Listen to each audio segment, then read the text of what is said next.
Walay kabutangan sa kalipay sa mga atleta gikan sa General Santos City. Human, naangkon sa lungsod ang second overall champion sa Muay Thai National Championship.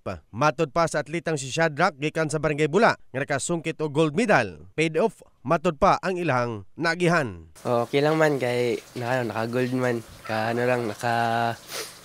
Naka-gold man sa Manila. Na-survive ra gid. Taga sa imong kalaban tong gold medal na? Taga Cordon City yata. First round murag na murag kaya na sabayan ako siya bara-bara nya mga second round na rugi ko gamay. Na action pa pilapit pa na pildi. Kusog man umbag mo to. Ka round 3 no naka-survive ra gid. Pero abi na mapildi na daog pa di.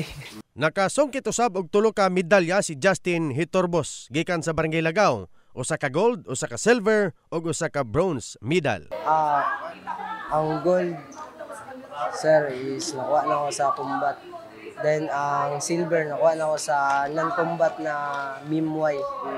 Then, ang bronze, nakuha na ako sa Waikro. Nakakuha usab si Johan Zoe Abando og duha ka gold medals og adunay usa ka silver gikan sa Barangay City Heights. Ang gold, ang isang gold po ay sa Mimway at saka yung silver po sa Waikro.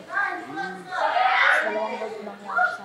Ang team alone namin, 19 ka-athlete.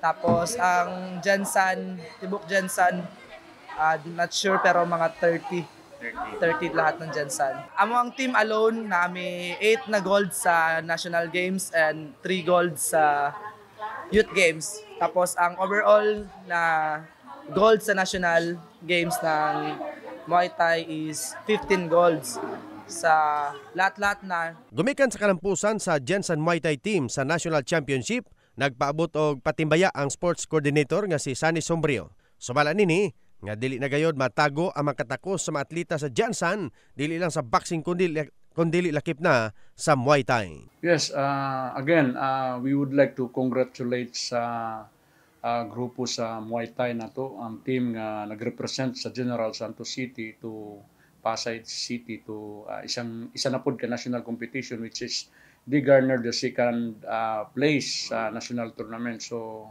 mapasalamatun ta nga nagahatag na pod sila og dungog sa atong dakbayan ug ang LJU Jensen nagpaabot sa atong congratulations ngadto kanila.